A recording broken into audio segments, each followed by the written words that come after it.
নাটোর জেলা জুড়ে শুরু হয়েছে গাছ থেকে আম সংগ্রহ আর বিক্রি। বাগানী ও কৃষি বিভাগের প্রত্যাশা, চলতি মৌসুমে জেলায় প্রায় 400 কোটি টাকার আম বিক্রি হবে।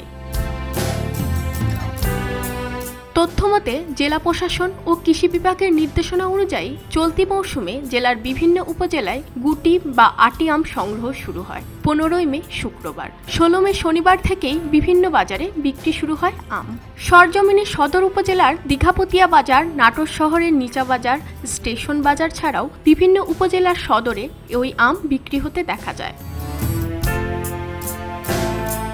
দীঘাপতিয়া হাটের ফল ব্যবসায়ী রাব্বি জানান, আমের আকৃতি ও রং ভেদে 120 থেকে 150 টাকা কেজি দরে বিক্রি হচ্ছে। জেলা কৃষি সম্প্রসারণ অধিদপ্তরের তথ্য মতে চলতি মৌসুমে নাটোর জেলায় 5693 হেক্টর জমিতে আমের চাষ হয়েছে। উৎপাদনের লক্ষ্যমাত্রা ধরা হয়েছে 68,316 মেট্রিক টন। বাগাতিপাড়ার আম চাষি আনোয়ার জানান, তার বাগানে কয়েকটি গাছে আম আসেনি, তবে অধিকাংশ গাছেই আম এসেছে। ফলনও ভালো হয়েছে।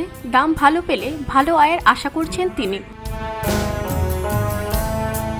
কৃষি সম্প্রসারণ অধিদপ্তরের উপপরিচালক হাবিবুল ইসলাম খান জানান, গত বছর জেলায় প্রায় 350 কোটি টাকার আম বাণিজ্য হলেও এবার তা 400 কোটি টাকা ছাড়িয়ে যেতে পারে। জেলা প্রশাসক আসমা শাহিন জানান, আগামী 25 মে গোপালভোগ, 30 মে খেরসাপাত, 5 জুন লক্ষণভোগ, 15 জুন ল্যাংড়া ও আমরুপালি, 25 জুন মোহনভোগ ও হাড়িভাঙ্গা, 30 জুন ফজলি, 5 জুলাই মল্লিকা, 15 জুলাই বাড়িচার, 20 জুলাই আশ্বিনা এবং 10 আগস্ট গৌরমতি আম নাটোর জেলার চাষিরা গাছ থেকে সংগ্রহ করবেন।